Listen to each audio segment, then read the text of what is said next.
Honestly, I'm probably not gonna vote because I don't think no one real good is running for office. Our candidates this year just aren't optimal. I don't really think there's a viable option in this election. This is the first election that I'm already like, I just wish it was over.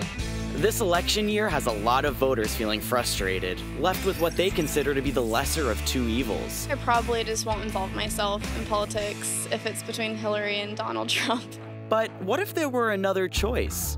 Third party, third party, third party, third party. Libertarian. The Libertarian Party. Turns out there is. Today on Fusion, we meet the Libertarians.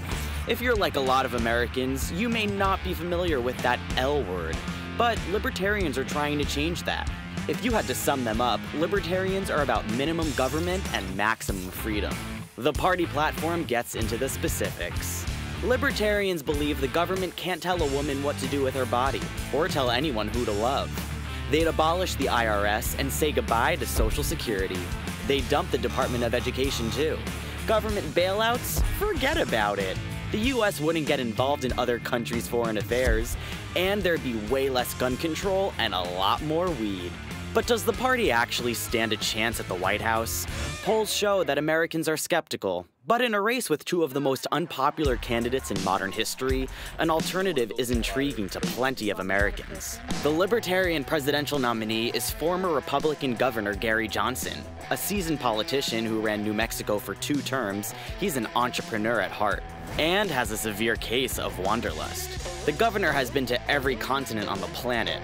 Something about this feel like deja vu? 4 years ago, Johnson ran for president, and with 1% of the popular vote, he became the most successful Libertarian candidate in US history. By Johnson's side is another former governor, William Weld of Massachusetts. Like Johnson, Weld was a Republican when he won the race for governor in a state that leans blue. And unlike many of his former GOP colleagues, Weld has been pretty vocal about Trump. I think almost all of Mr. Trump's international positions are not only wrong, they're illegal. Weld's drawn attention for summing up his party's platform in a way everyone can understand. Quote, "I want the government out of your pocketbook and out of your bedroom." With one-liners like that and the party's convention participation at an all-time high this year, the future of Libertarians is as bright as ever. So, are Gary Johnson and Bill Weld the alternative that the US needs? It's up to you, America. So let's get started with the Fusion Libertarian Forum. And joining us now here in studio, Governor Gary Johnson and Governor William Weld.